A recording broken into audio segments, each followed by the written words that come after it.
Welcome to Adventures with Reid and Tiff. My name is Reid, and today I'm going to talk about how we planned our hike of the Kumano Kodo.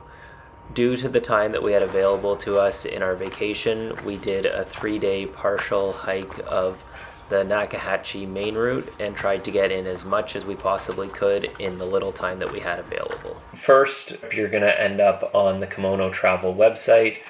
This has all of the information that you need. One area that is different from when we went is that they now only allow booking times from 9 a.m. to 17 o'clock, so 5 p.m. Japanese Standard Time. This means that if you're at a very different time zone from Japan, you may need to be waking up in the middle of the night in order to book it. But after you've booked it, the My Chat feature is very helpful because you can send a message and then whenever they're open, they'll send a response. So it might be a little bit of a delayed response because of the time difference, but it still allows you to get things done without needing to be up in the middle of the night for things like phone calls. On this page, the most important part, if you're just starting out, is the resources, and this area is very helpful to plan your route, to plan what you want to do. And a couple of things to highlight are obviously the maps. If you're planning on doing it as a dual pilgrim, look at that, as well as how-tos. And I think the two biggest ones they have right here, which is how to ride a local bus, because you may not have been riding buses at the other parts of Japan that you were in, and how to use a Japanese bath, meaning a public bath or an onsen, which is how you'll be bathing at all of your guest houses.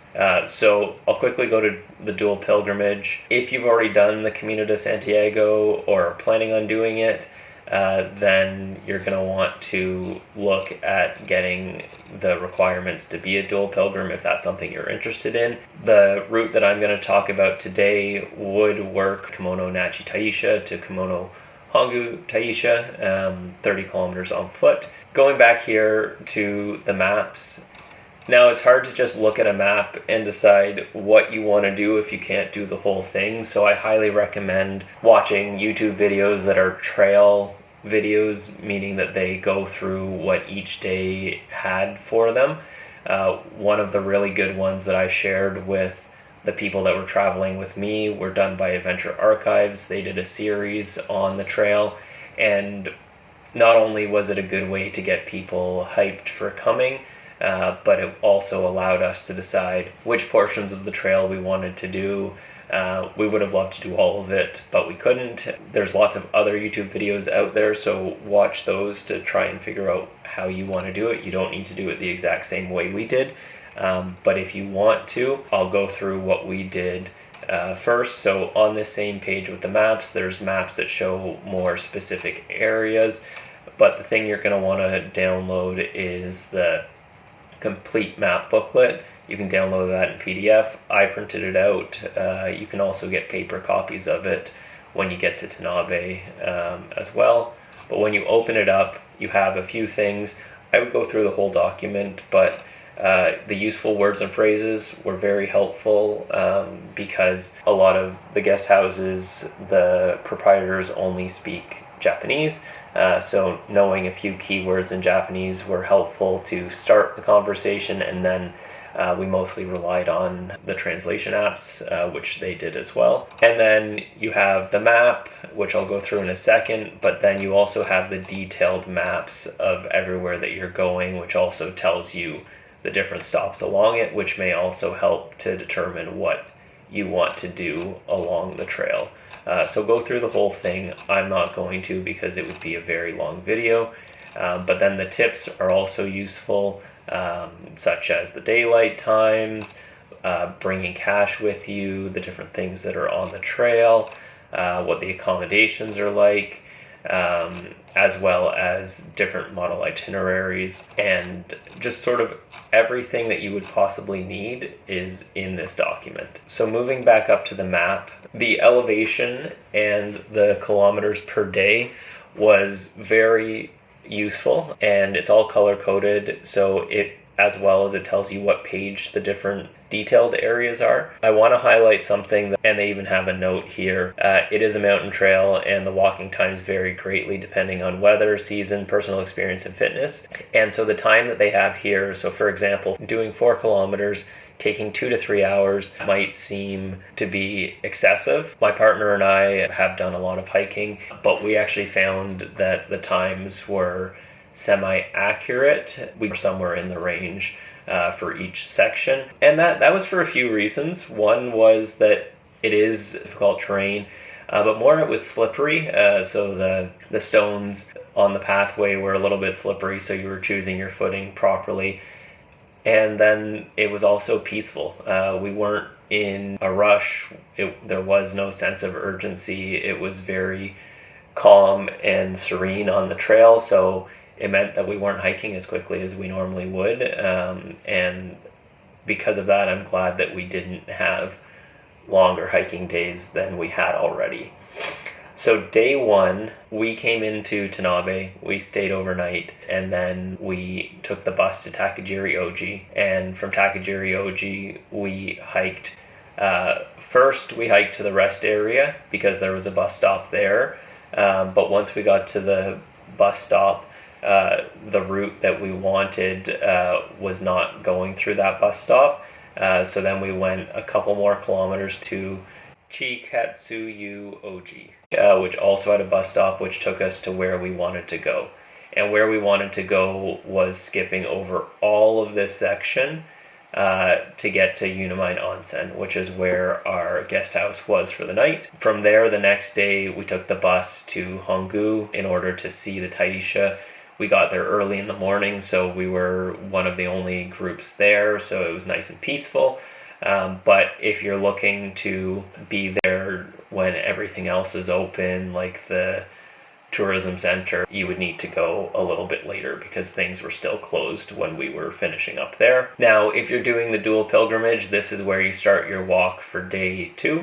And you would hike from Hongu all the way to Koguchi. The change that we did, we went from Hongu and we cut off 3 kilometers to get to the Ukegawa Trailhead because there was a bus station at the Taisha and a bus station at Ukegawa Trailhead, so that cut off a little bit of mileage at the beginning of the day. And then we actually stopped at Kowaze, not Koguchi, because there was a bus stop there that would take us to where we stayed for our second night. And then for our third day, we took the bus to Koguchi. Make sure to take the earliest bus you can possibly get because there's a lot of elevation gain and loss, which takes quite a long time, especially if you want to enjoy yourself and take breaks. We started about 8:30 and it took us most of the day to hike. It was starting to get dark when we were finishing. That was the parts of the trips that we did. Now, how did we plan it? Going back to the Kumano Travel page, there is the model itineraries. There are a lot of different model itineraries available that you can go through to try and figure out what works for you. The model itineraries generally took into account the traveling. So 3 days in the Kumano area, it was actually 4 days for the itinerary. I looked at all the different itineraries to try and fit in something and hopefully find something that fit perfectly. We didn't find something that fit perfectly, but we found something that worked for us. And that was the Kumano Kodo Nakahechi Hongu to Nachi route. So with what I just went through, day 1 was the big change. We came into Tanabe the night before, and then we did the hiking going from Takijiri-oji to Chikatsuyu-oji. And so that was the big spot that we changed from it. The rest of the itinerary was basically the same.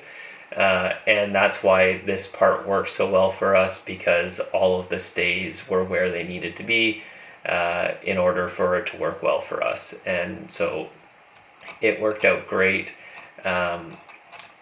With the itineraries, they give you a lot of different information.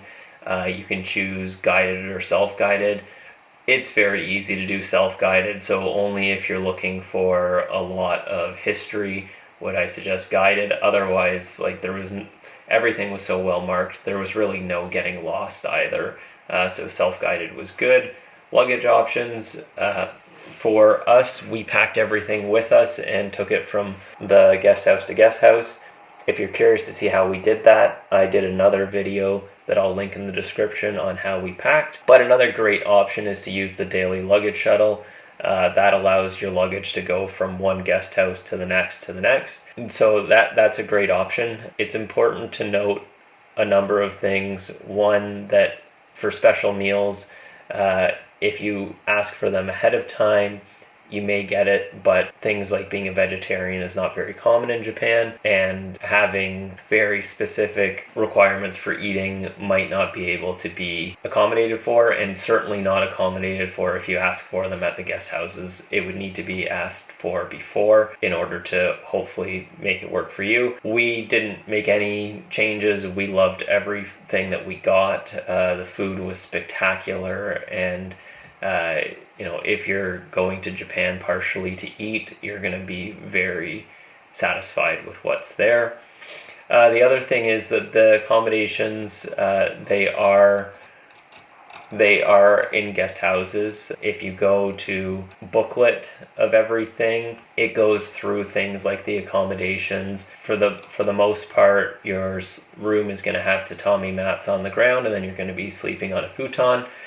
We had fantastic sleeps, so that was no issues. But it's important to know what you're getting so you can set your expectations. If you're expecting a Western-style accommodation on this trail, I don't think you're going to get it. You could ask about it. Maybe there's other places that we didn't stay, but where we stayed was all very much traditional Japanese guest houses, and that was part of the enjoyment of the trip for us. The other part is for the onsens or public baths. There won't be any showers or bathtubs in the rooms at the guest houses. You're expected to bathe and shower in the onsens and do that before you go into the onsen. As well as, it was great after a long hike because the hot baths were fantastic for our muscles and just overall made us feel so much better the next day than we expected to feel after all of that hiking. The Tanabe City Kimono Tourism Bureau has a whole how-to series, which includes how to use a Japanese bath. It also includes things like staying at the different guest houses, the luggage service, the buses, pretty much everything. So like this is a great resource, and I'll link it in the description as well. But they've obviously given this because they've had issues in the past. And so click through all the different things. They're only a couple minutes each, and very worthwhile to know what to do when you get there so that you have a great experience, but also you're respectful to your hosts. With that said, that's it for how we booked everything, and I hope that helps you to figure out how you're going to book your route. We had a fantastic time and highly recommend it to anyone. So have a great time hiking, be respectful, learn as much as you can about the culture while you're there, and this is an experience that you're likely not going to get anywhere else.